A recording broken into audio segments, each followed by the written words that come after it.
Hello,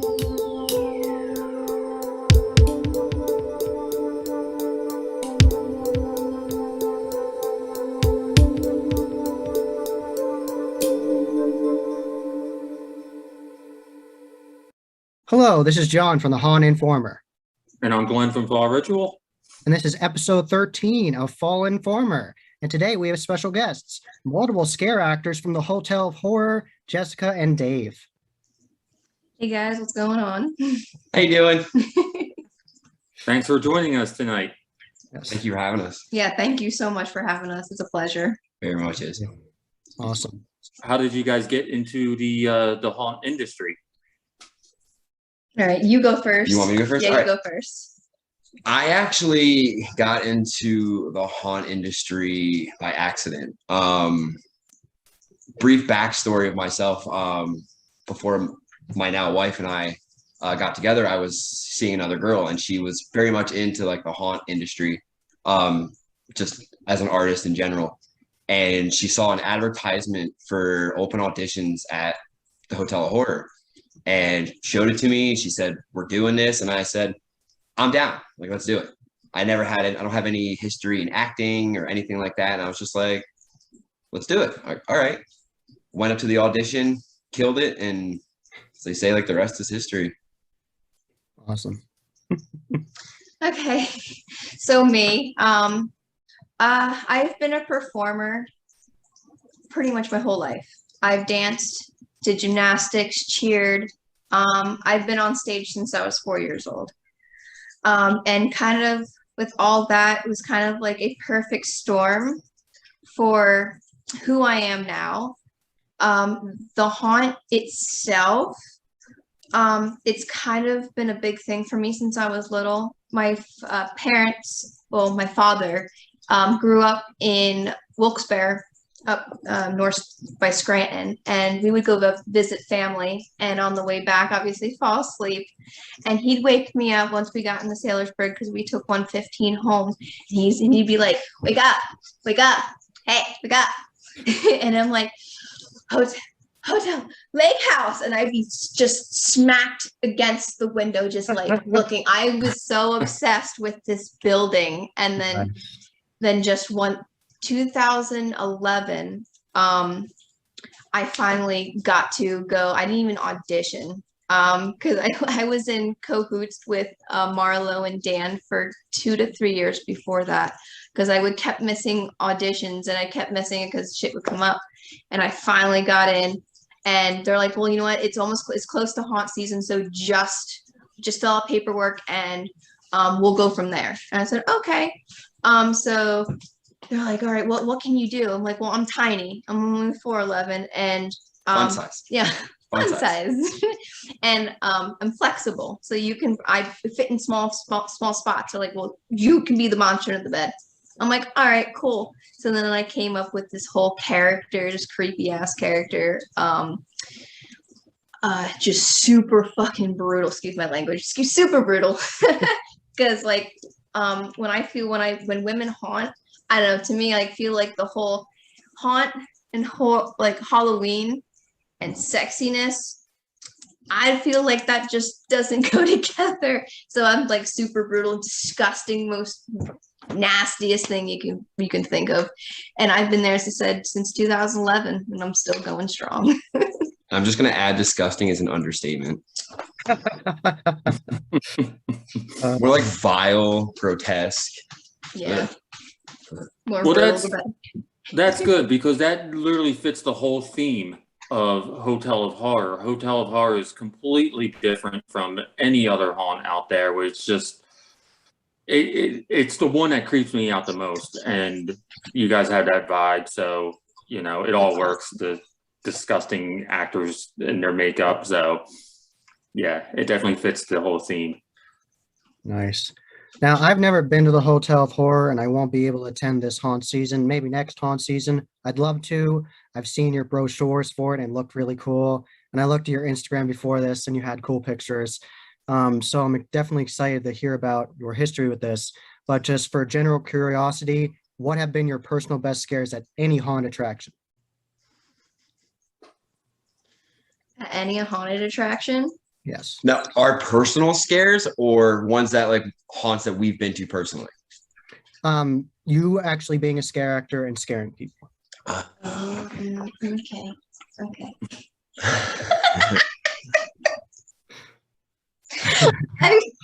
After doing a decade of haunting, like, all right, There's so so there's so many, many. but my favorite one, my OG original favorite. So it was my first year, and being rabbit and stuff, and being the monster in the bed. So there was this father and a son. The son had been maybe 13 or 14, wearing basketball shorts. It was beginning of the season, so it was still warm.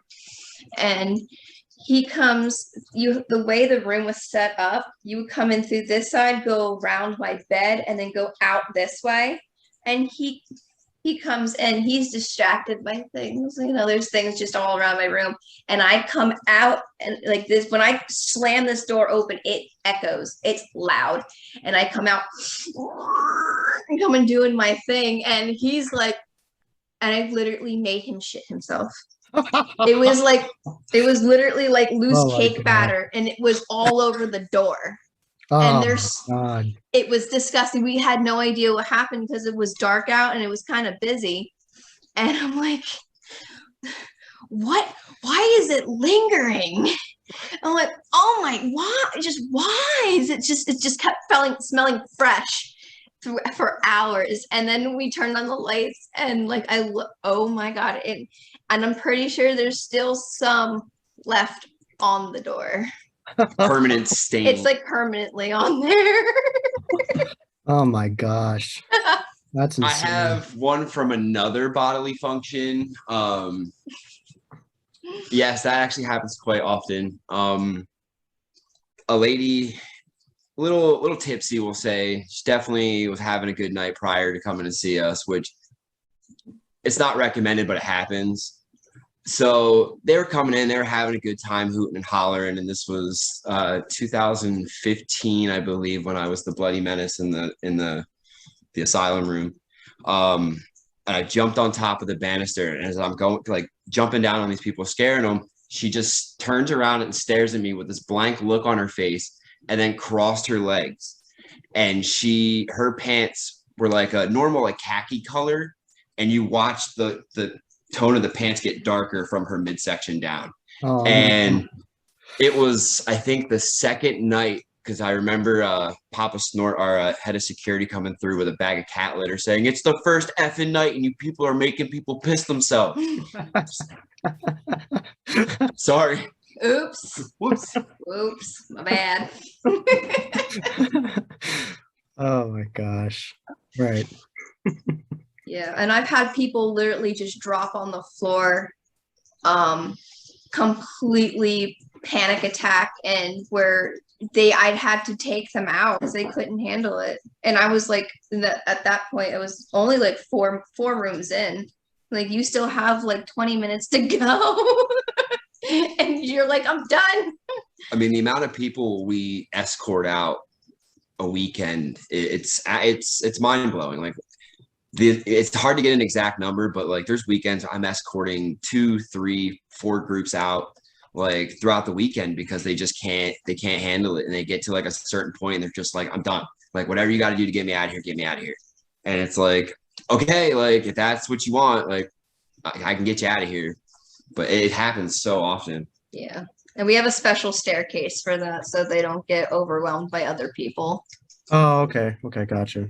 Yeah. I was going to ask you, like, do you know an estimate, like ratio of how many people can't get through it? I mean, it's a brutal haunt. I mean, it's, just being outside, that place, it's a scary place. I mean, do you know, like you said, a couple groups. But like I said, they don't give us like the numbers. Like it's just from like personal experience. I know she escorts out quite a bit. Like we escort, like we don't phone anybody. Like we bring them out ourselves because it's just easier and quicker for us to take them through like certain doors and whatnot and get them out. But like I probably say the most I've done in a year was probably about a dozen groups of like 3, 4 people per group just can't handle it and they're just like, I'm done. And that's like just you. Yeah, and that's just me. And like you said, that's like not other actors, you know. We're assaulting you from, I don't want to say assaulting like it's a bad thing, but like we're hitting you from the time like you park your car, like you look at the visualization of the building itself, like that's intimidating right there. Like that is such a beautiful dilapidated building, like it's just visually intimidating. And then you hear the sounds and hear the screaming, and most of that isn't piped through like system. Like you hear that in the building, and I mean they do have like the effects and the sound outside too, but like you can actually hear like authentic screams from the building, and it's unnerving. Like my friends that come through, they're like, that's one of the scariest things, is just going up to the window, because you hear everything, like all the people in terror, you see people getting brought out, like it's intense. That place is a whole nother monster. Like it's got its own life force. It's got its own life force. It really does. That place, that building itself comes alive. Let's talk about that building for a second. I mean, it is a very old building. They even have like articles there you can read about the building.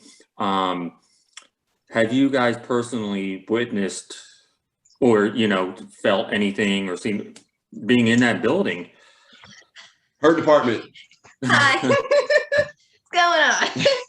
So I'm clairvoyant. I'm empathic. And so I've seen full body apparitions in there. We have what we call doppelgangers. They take form of our haunters.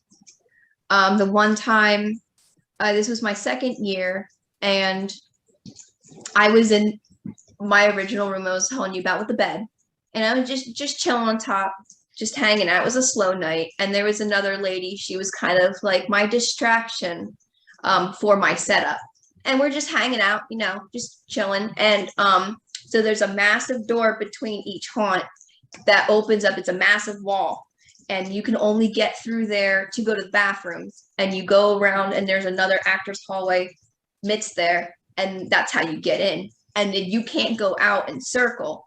So the one time we're just sitting there, and we're just watching it was break time, and just kind of watching people walk through. We're like, oh, hey, what's going on? How's your night going? And one time, one lady, her name was Nanette, and she walked through. And we're like, oh, hey, Nanette. And she waved, and she walked through. And then all of a sudden, it's kind of like somebody took a tape, rewound it, and played it back within 5 seconds. She came through full, same thing. And the lady that was in my room ran out to the hallway. Like, she looked at me. She's like, you saw that, right? And she booked it, looked out down the hallway, because it's a really long hallway. There's nobody there. And there's another part where like, oh, hey, oh, it's nice to see Fishhook again. And we're like, Fishhook's not here. Well, I'm like, I just saw him in the attic. He's not here. And another part where sometimes when I'm starting to get like ready, we had our meeting, getting all set up, putting our stuff away in our little cubbies in our room, and like I will literally see spirits start kind of whizzing by in my peripheral vision. It's almost like they're getting set up too. They're setting up for they love it. There is some malevolent ones in there. They hide up in the 4th floor. One freaked me out in Father Time, and it literally chased me out of my cubby. That building definitely got some stuff. It definitely plays with us as much as we play in the building. It also she was just saying, we definitely think it likes that we're there, because there's a lot of times where because I go on Fridays, for example, I'll leave my 9 to 5 and then have to get ready and get up to the haunt. And I'm tired. I worked all day. I get there and I'm trying to get into character, get situated. And as soon as I walk in that building, it's like getting hit by a burst of energy. That adrenaline's flowing. Like I know where I'm at. I know what I'm getting ready to do. And it's like the building gave me like my second win per se. And like, we definitely think it loves to play with us as much as it likes to mess with us. If that makes sense. Yeah, if that makes sense. So yeah, like we'll have like animatronics staged throughout certain parts, and they are literally like our detectors of when people are coming. So we hear it go off, like, oh, gotta get ready, get in our. Sometimes we're like, Nobody there. where are you? I'm right. And we like, there's nobody there. Like it would just, the motion detector will go off and nobody's there. And sometimes we'll see the curtains be pulled back and nobody's there. I've seen probably 7.5, 8 foot tall shadow people in there as well. I've jumped out of my hiding spot at like shadows that I think are people, like silhouettes of people that are cast off like the lights, which would be like my alert that people are there. I'd see their shadows and I jump out and I'm looking, I'm like, all right then, gonna go reset and see what happened there. And it happens a lot. It does. And there's definitely a little girl that runs around. She loves it. She goes, this is fun. And like you'll hear her voice and you'll hear things. The spirits will mess with the soundtrack. They'll put sounds in it that you're like, because you hear it constantly over and over and over and over again. So you know exactly what it sounds like. And when you hear like something just a split, something different, you know exactly what that is. Mm-hmm. It's great building. It's great. Awesome. So it's definitely something I want to talk to you about, Jessica, is that you have your own costume company. I'm Yes. curious, how did that originate? Did you start it with the haunt, trying to make your own costumes? How did that start? So I've been sewing since I was 5 years old. My grandmother taught me everything. I've been making doll clothes since I was 8. I've been sewing on the sewing machine since I was 7. I knit, crochet, needlepoint. So that kind of tied in. I've been making my own costumes since I was 14. I used to watch the little Travel Channel documentaries on Halloween Horror Nights in Florida, like The Art of the Scare. That's probably one of my favorite documentaries of all time because it's definitely, it breaks everything down for you. But like I would see all these different costumes and I'm like, I can make that. And I would sit there and I literally hand doodle everything. Like it's not spray paint because I see a lot of these places, companies online do spray paint. They spray paint everything. I literally sit there with all these paintbrushes and the fabric is my canvas. And I sit there and I just like nitpick everything, go in with another color and then another color, and as I layer everything. But my love for sewing and haunting kind of just formed its own little thing. Awesome. Not only you guys are you're married, but you actually got married at the haunt. You got married at the Hotel of Horror. I mean, did you want to talk about your wedding? Story? Yeah. I like when you tell that. We actually just talked about this before we got into this call. And she was like, I really like you to tell the story if they ask. I was like, all right, like, okay. So I'm going to go back, like, before her and I actually, like, got together. Because, like I was saying before, I was with this girl for 7 years, and she ended up cheating on me, which was eventually the greatest thing that ever happened to me. But her and I were always friends because I've been there for 8 years. She's been there for, this will be her 11th year, if I'm not mistaken. And so her and I have always collaborated, like, professionally during the season and whatnot. But I've always had this, like, Hollywood style crush on her.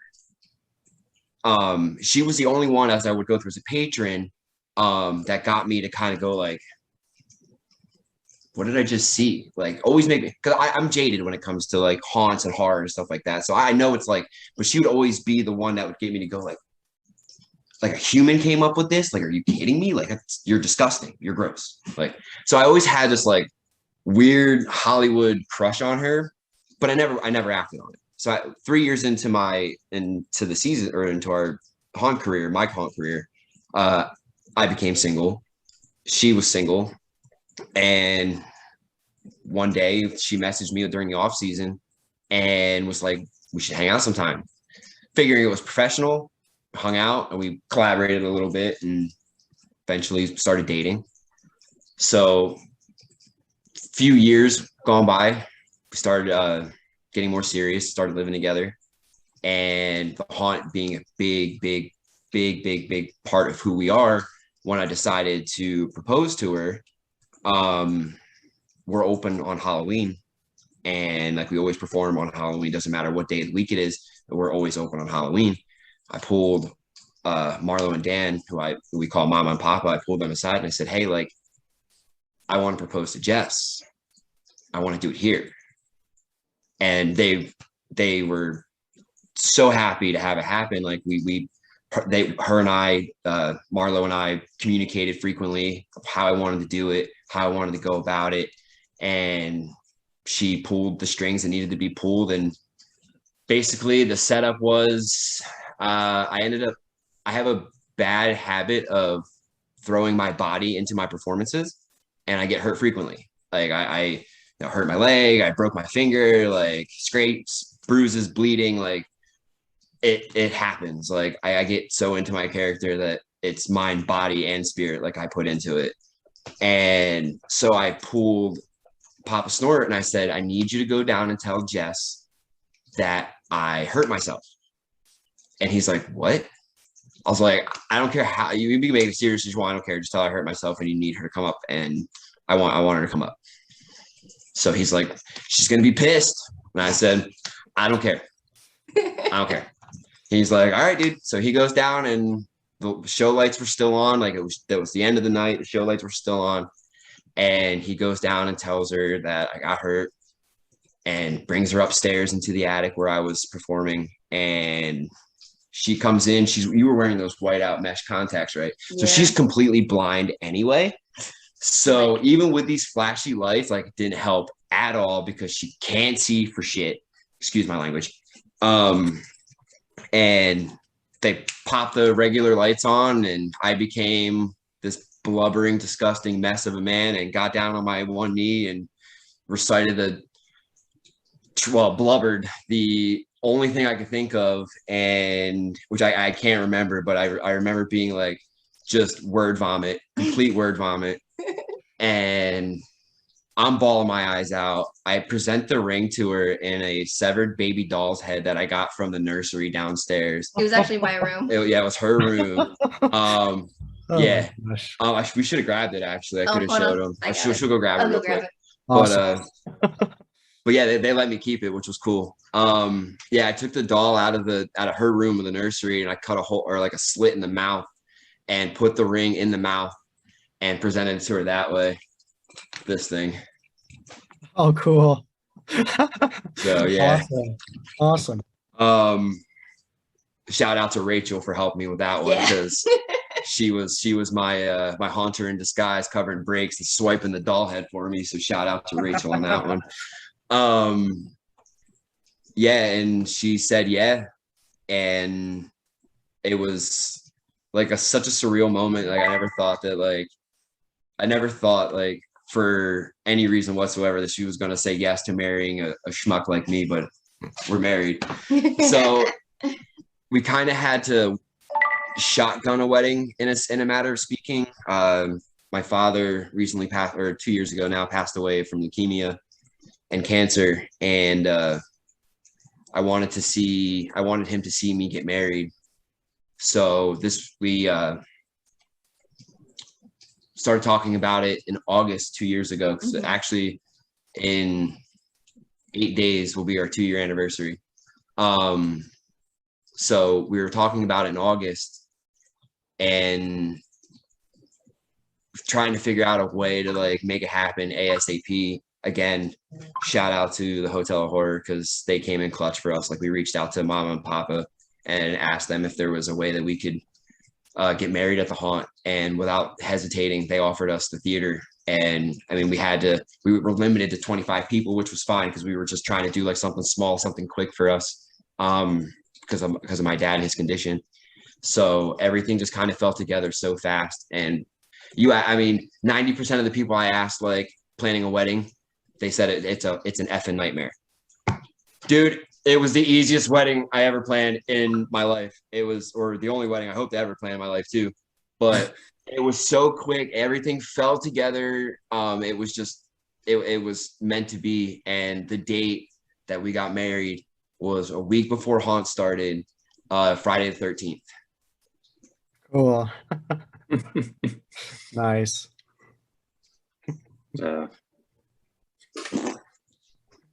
Awesome story, meeting there. Yes, And that's a the whole great getting married story. there.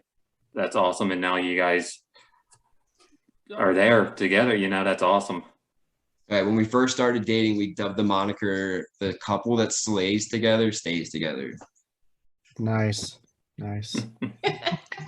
Talk about the upcoming season though, real quick. You guys are going to be open.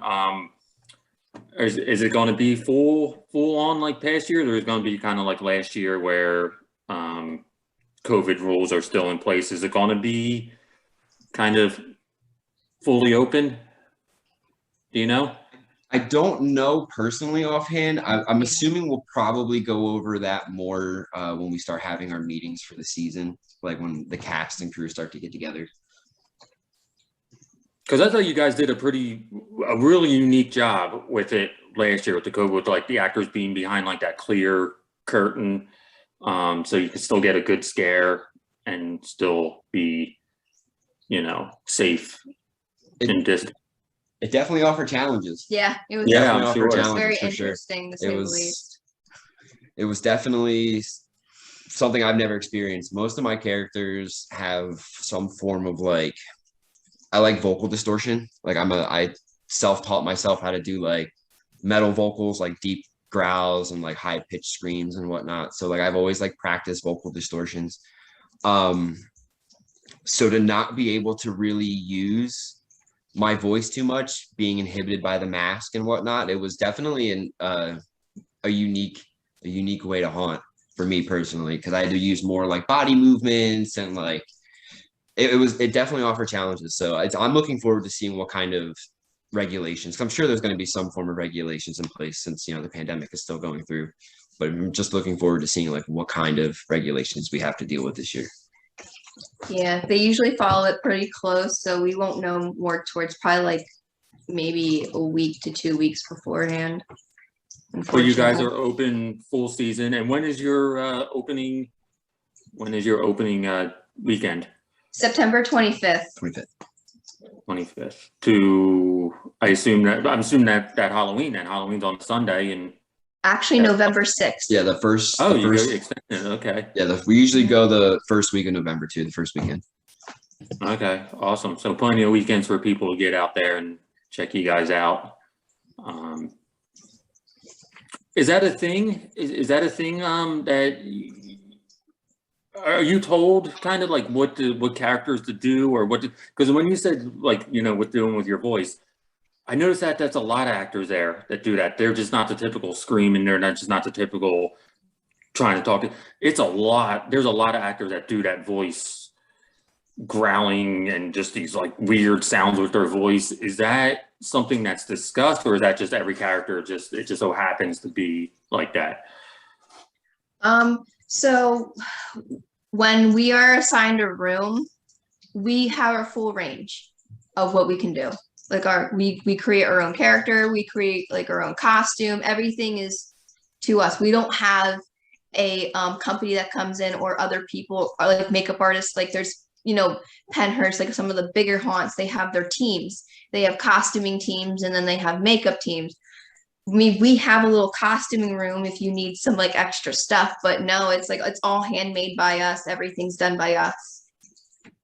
So each actor has like that's their decision to do this crazy, growling, That's weird, awesome. spoken.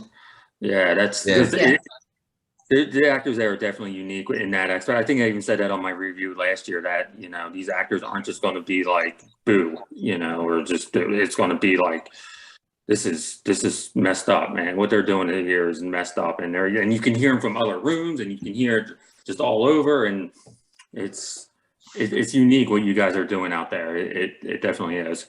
I'll tell you what, I work there and it disturbs me what these people come up with. Oh heck yeah. Like, and I'm not just saying that to like hype us up or anything. Like there's times where, and I'm gonna curse here. I'm like, what the fuck is wrong with you? And then they'll look at me and they'll be like, bro, like, what's wrong with you? And I'm You're just doing the like, same thing. I'm like, true. Like, all right, you got me. True. Like, I'm like, what did you do to come up with that? Like, how did you come up with that? And it's usually like it just did. Like, this might sound weird to say, but it's one of those things. Like, if you know, you feel it. Like, you feel the character. Like, that's the one thing I love about like the range that we have is like it's easy for us to get into character because it's our character. We built that character. We established that character. We come up with the mannerisms, the way you move, the way you talk. We don't have a script. Like nobody says, all right, I need you, Dave, I need you to be a pirate today and you're going to work this room.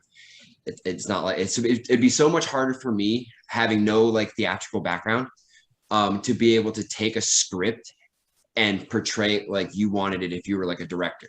You know what I mean? It's easier for me to be able to design, develop, and in a gross matter of speaking, birth my own character and portray me in that weird setting of horror elements. I don't know how I'm trying to word it, but like I say it's like the greatest job in the world because I get to be publicly inappropriate in an appropriate setting.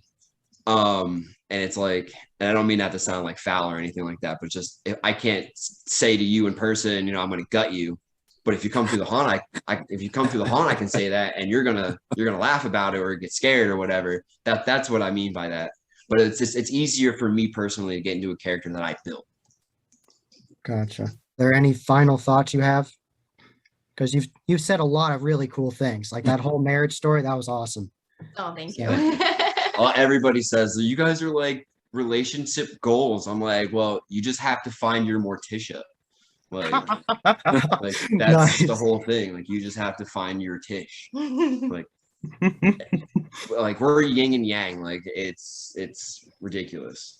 Like when people ask like if soulmates exist, yes. Yes, this one. Awesome. Yeah, I don't know if I can probably. I actually got the hotel tattooed on me. You have to get really close. Wow. Whoa. Holy cow. And then I have the tree. This was the picture. If you go on my Facebook, I might be able to send it to you. But this is a picture how should I put it? Pre-cement. You know how the outside is cement? This is a Victorian manor house. This is underneath that cement. Okay. And I have the tree, that big tree that's on the side. That's the baby. That's it when it was a baby. And then I have my tombstones because there's actually still bodies in the basement. And there's 3 of them. And I have all 3 of them on my arm. Cool. Yeah. That is dedication to a haunt right there. I mean, as I said before, like that building's meant a lot to me since I was little. It's a huge part of us. Yes. Her more than me, but us as a couple too, for sure. Yeah. Home away from home. That's it. I can't stress enough that everyone should go check out Hotel of Horror. It's a fantastic haunt. It's one of the creepiest haunts probably the creepiest haunts I've ever been to. Last year I went in by myself. If you have the opportunity to go in by yourself, do it because you will lose your mind going through it by yourself. I probably called you a psychopath, by the way. I usually call people psychopaths that come through by themselves. I'm like, what are you, a fucking psycho coming through this place by yourself? Like, what's wrong with you? Probably. Even the lady taking my tip, she's like, it's just you? Like, it's just you? I'm like, yeah, it's just me. And so I highly recommend checking it out. September 25th to November 6th? Something like that, yeah. Yep. First weekend of November is when we end. Last weekend of September. Yeah, I think it's the last weekend of September, and then the first weekend of November. And Halloween night, which I believe is... Halloween night's a Sunday. Oh, it's a Sunday, so we're over anyway. Awesome. Well, thank you so much thank you for joining us, telling us your story, and go check out Hotel of Horror. Yes. And I was John from the Haunt Informer. I'm Glenn from Fall Ritual. And this was episode 13 of Fall Informer. And until next time, happy hauntings.